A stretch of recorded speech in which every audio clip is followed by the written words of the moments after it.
स्वास्थ्य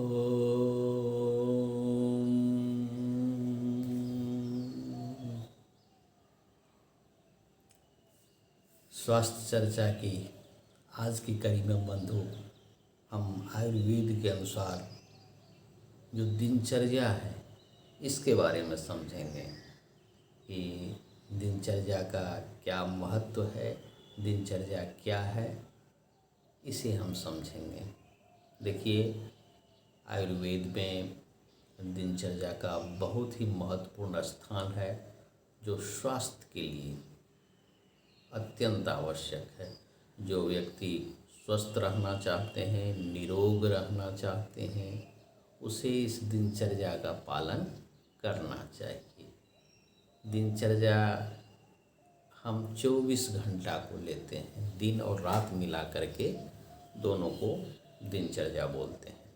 तो इसको 24 घंटा को हम दो पार्ट में बांटते हैं, दिन और रात। तो दिनचर्या के दो साइकिल हुए, एक को सन साइकिल बोलते हैं और दूसरे को मून साइकिल बोलते हैं। तो दिन को अगर हम 24 घंटा को दो पार्ट में बांटें तो 12-12 घंटे का ये पीरियड होता है। 12 घंटे का पीरियड हम लोग मानेंगे। ये देखिए कि सुबह का समय जो बॉडी आयुर्वेद के अनुसार से जो बॉडी के एनर्जी का फ्लो बताया गया है वो हमेशा त्रिदोष को ध्यान में रख करके ही किया गया है। जो कफ, पित्त और वायु, इस तीनों को ध्यान में रख करके दिनचर्या का हम लोग पालन करेंगे। तो दिनचर्या में सबसे पहले हम सन साइकिल को लेंगे। सन साइकिल दिन का आयुर्वेद में स्पष्ट कहा गया है कि ब्रह्म मुहूर्ते उत्थाय। सबसे पहले ब्रह्म मुहूर्त में आप उठिए। प्रश्न उठता है कि ये ब्रह्म मुहूर्त क्या है। ब्रह्म मुहूर्त का जो शास्त्रों में बताया गया है कि सनराइज से 1.5 घंटा पहले यानी 90 मिनट का समय को ब्रह्म मुहूर्त कहा गया है। तो अब चाहे जितना बजे सनराइज होता हो उससे 1.5 घंटे के समय को हम ब्रह्म मुहूर्त बोलते हैं। अगर मान लीजिए मोटा मोटी कि 6 बजे अगर सनराइज होता है तो आपको 4:30 बजे का समय ब्रह्म मुहूर्त होता है। ये सनराइज के अनुसार से डिफर भी कर सकता है। अगर सनराइज पहले हो तो ब्रह्म मुहूर्त का पीरियड पीछे चला जाएगा, अगर सनराइज बाद में हो तो ये भी आपका ब्रह्म मुहूर्त आगे बढ़ जाएगा। तो ब्रह्म मुहूर्त में सबको उठना चाहिए। अब देखिए कि जो आपका त्रिदोष के अनुसार है, जो कफ, पित्त, वायु, ऐसे प्रकृति के व्यक्ति को अपने प्रकृति के हिसाब से जगना चाहिए। कफ प्रकृति के व्यक्ति को पहले जगना चाहिए, उसके बाद पित्त प्रकृति के व्यक्ति को जगना चाहिए, उसके बाद वात प्रकृति के व्यक्ति को जगना चाहिए। यानी जगना सूर्योदय से पहले सबको चाहिए। बच्चे, बूढ़े और प्रेग्नेंट महिला भी सनराइज से पहले जग जाए। बच्चे और प्रेग्नेंट महिला को आराम की आवश्यकता होती है, इसीलिए अगर वो ब्रह्म मुहूर्त में नहीं भी उठ सकते हैं तो सनराइज से पहले जरूर उठें।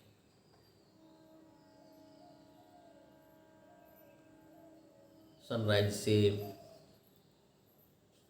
पहले उठना अगर अपने जीवन में ले आएंगे तो समझिए कि आपका पहला स्वास्थ्य पर विजय आप पहला प्राप्त कर ली। यह आदत आपको बनानी पड़ेगी, हम डाल लें। उठने के बाद आप जगें और जगने के बाद थोड़ा सा ध्यान दें कि आपका स्वर नोजल से, नोस्ट्रिल से, दाहिने बगल की बाएं बगल किसमें फ्लो ज़्यादा है। अगर जिस साइड में फ्लो ज़्यादा है, चाहे चंद्र स्वर हो चाहे सूर्य स्वर हो, तो जिस स्वर में ज़्यादा फ्लो हो, आप बिस्तर से उठ के उस पैर को नीचे ज़मीन से स्पर्श कराएं। ये पहला नियम आप पालन करें तो अच्छा है, आपका दिन बढ़िया रहेगा। उठने के बाद आप थोड़ा सा आचमन कर लीजिए, उषा पान। रात में पीतल के बर्तन में थोड़ा सा पानी रखिए और उषा पान कर लीजिए, पानी थोड़ा सा पी लीजिए। और उसके बाद आप शौच के लिए जाइए, इवैक्यूएशन, शौच। अब देखिए, ये जो समय होता है, जो समय को बांटा गया है, दिन के समय को भी कफ पित्त वायु के हिसाब से बांटा गया है 3 पार्ट में, 4-4 घंटे का। 6 से लेके 10 बजे तक कफ का टाइम रहता है, 10 बजे से लेके 2 बजे तक पित्त का टाइम रहता है, और 2 बजे से लेके 6 बजे तक वायु का टाइम रहता है। रात में भी ऐसे ही ठीक इसी तरह से 6 बजे से लेके आपको 10 बजे तक कफ का टाइम रहता है, 10 बजे से लेके 2 बजे तक पित्त का टाइम रहता है, और 2 बजे से लेके फिर 6 बजे सुबह तक वायु का टाइम रहता है। ये आपको याद रखना है। तो हम चल रहे थे कि आप शौच जाइए, जिसे इवैक्यूएशन बोलते हैं। आप मल मूत्र त्याग कर लीजिए। मल मूत्र त्याग करने के बाद आप अपने आँख को धोइए, हाथ को धोइए, पूरे फेस को नॉर्मल पानी से धो लीजिए। और धोने के बाद दातुन कीजिए। दातुन ब्रश करना है। पुराने ज़माने में लोग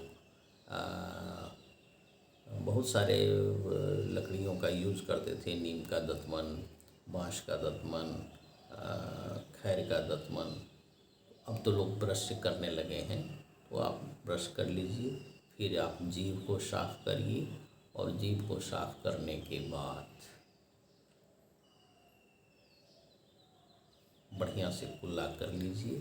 और कुल्ला करने के बाद अब देखिए कि थोड़ा सा अब और पानी पीना है। पानी कितना पीना है? पानी पीने के संबंध में आदमी को कन्फ्यूज़न है। तो ये देखिए, इसको अंजलि बोला जाता है। तो 8 अंजलि पानी पीना है आपको। इसमें जितना पानी बने तो आयुर्वेद के अनुसार से कहा गया है कि 8 अंजलि पानी आप पिएं। तो जिसका जितना अंजलि में पानी आएगा उतना पानी वो पी सकते हैं। ये पानी आप नॉर्मल पी सकते हैं और सुसुम भी पी सकते हैं। आपको जो अच्छा लगे वो पानी आपको पीना चाहिए। पानी पीने के बाद आप थोड़ा देर के लिए प्रार्थना कर लीजिए। और प्रार्थना करने के बाद उठिए और गंडूस का मतलब होता है मुंह में वाइल पुलिंग, कुल्ला करना तेल से, चाहे कोकोनट तेल से हो, चाहे आपको सीसम तेल से हो, चाहे सुसुम पानी से हो। हम कुल्ला करके उसको फेंक देंगे। उसको गंडूस बोलते हैं, जिसको गार्गलिंग बोलते हैं आप। वो करना ज़रूरी है, वो आप रोज़ करिए। गंडूस के बाद आप मसाज करना है तेल से। आप तेल ले लीजिए, पहले सिर में लगाइए, फिर कान के पास लगाइए और फिर ये पैर, इस तलवा में, इसमें तेल से मसाज करना चाहिए। और मसाज करने के बाद अगर आपको इच्छा हो तो बॉडी के अदर पार्ट में भी आप लगा सकते हैं, लेकिन ये 3 जगह लगाना बहुत आवश्यक है। माथा में, कान के पास और पैर के पास पूरा मसाज कर देना चाहिए तेल से। तो देखिए बंधुओं, इतना करने के बाद फिर टाइम लगता है, समय दीजिए और समय के बाद आप स्नान कर लीजिए। स्नान करने के बाद आपको नॉर्मल पानी से स्नान करना चाहिए। हाँ, स्नान करने के बाद थोड़ा सा आप व्यायाम करिए, योग करिए, क्षमता अनुसार।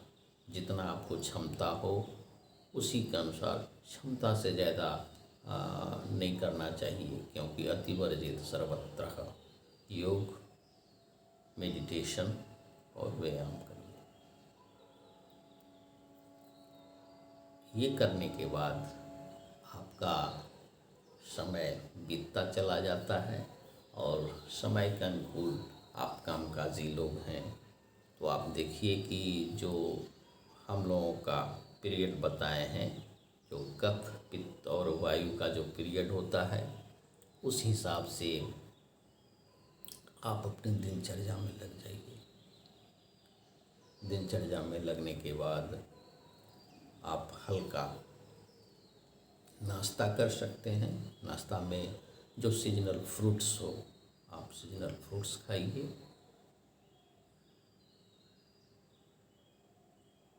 सीजनल फ्रूट्स जो भी अवेलेबल हो, रीजनल और सीजनल, कोई ज़रूरी नहीं है कि महंगा फ्रूट्स हम खाएं। रीजनल और सीजनल फ्रूट्स ले लें। भोजन का समय, जो पित्त का समय बताया गया है कि 10 से 2 के बीच में आपका भोजन होना चाहिए, चूँकि फायर एलिमेंट उस समय आपका एग्रीवेट रहता है, तो इसके बीच में आपको भोजन कर लेना चाहिए। भोजन में आप जो आपको इच्छा हो, सात्विक भोजन लेते हैं तो सबसे अति उत्तम, आप सात्विक भोजन ले लें और अपनी दिनचर्या में लगे रहें। जो कामकाज कर रहे हैं अपना करते रहिए। अब देखिए शाम का वक्त है। शाम के वक्त में पीरियड आपका यही शुरू हो जाता है, जो शुरू में हमने बताया कि 6 से लेकर के 10 बजे तक कफ का टाइम होता है, 10 से लेके 2 बजे तक आपका पित्त का टाइम होता है और 2 से लेके 6 बजे वायु का टाइम होता है। तो बिल्कुल ध्यान में रखना है कि जो मॉर्निंग का समय है, मॉर्निंग में अगर ब्रह्म मुहूर्त में हम उठते हैं तो सबसे फ़ायदा आपका ये होता है कि आपका मल मूत्र का त्याग, चूँकि अपान वायु का प्रभाव सबसे ज़्यादा होता है। तो अपान वायु क्या करता है कि उसको मल मूत्र को निष्कासन करने में मदद करता है, सहायक होता है। तो आपको करना चाहिए। जिसे कंस्टिपेशन रहता है तो उसके लिए अलग से हम वीडियो में चर्चा करेंगे कि उसको क्या करना है। कि उसे रात में खाने के वक्त में त्रिफला चूर्ण, घी और शहद के साथ, जिसको त्रिफला रसायन बोलते हैं, लेना चाहिए। तो उसका अलग से हम चर्चा करेंगे। तो ये देखिए, ये आपका दिन का जो दिन का चर्या, आचरण, क्रियाकलाप, दिन में हम क्या कर सकते हैं, तो इतनी क्रियाएं अगर हम करेंगे तो आपका दिन का समय कट जाएगा। रात में, शाम के वक्त हल्का भोजन लेना चाहिए, चूँकि कफ का समय रहता है। हाँ, तो लाइट भोजन लें। अगर सूर्यास्त से पहले हम लोग भोजन कर लेते हैं तो स्वास्थ्य के दृष्टिकोण से बहुत ही फायदेमंद होता है। बहुत से जो धर्मावलंबी है, जैनी लोग सूर्यास्त से पहले खाते हैं, तो ये स्वास्थ्य के दृष्टिकोण से अच्छा माना गया है। लेकिन जो कामकाजी लोग हैं उससे संभव नहीं होता है, तो 9 बजे तक ज़रूर खा लेना चाहिए। नहीं, और उसके बाद आप सोने के लिए जाइए। सोने से पहले थोड़ा सा आप प्राणायाम कर लीजिए, भ्रामरी प्राणायाम कर लीजिए, अच्छी नींद आएगी। थोड़ा सा अनुलोम विलोम प्राणायाम कर लीजिए, अच्छी नींद आएगी और आप सो जाएंगे। फिर क्रिया वही जो सवेरा ब्रह्म मुहूर्त में उठना है।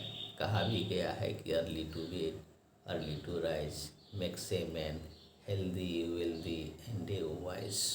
तो बंधु, ये आपको दिनचर्या और रात्रिचर्या के बारे में बताया गया है। छोटी सी जानकारी दी गई। डिटेल जानकारी के लिए अगला वीडियो में हम लोग चर्चा करेंगे।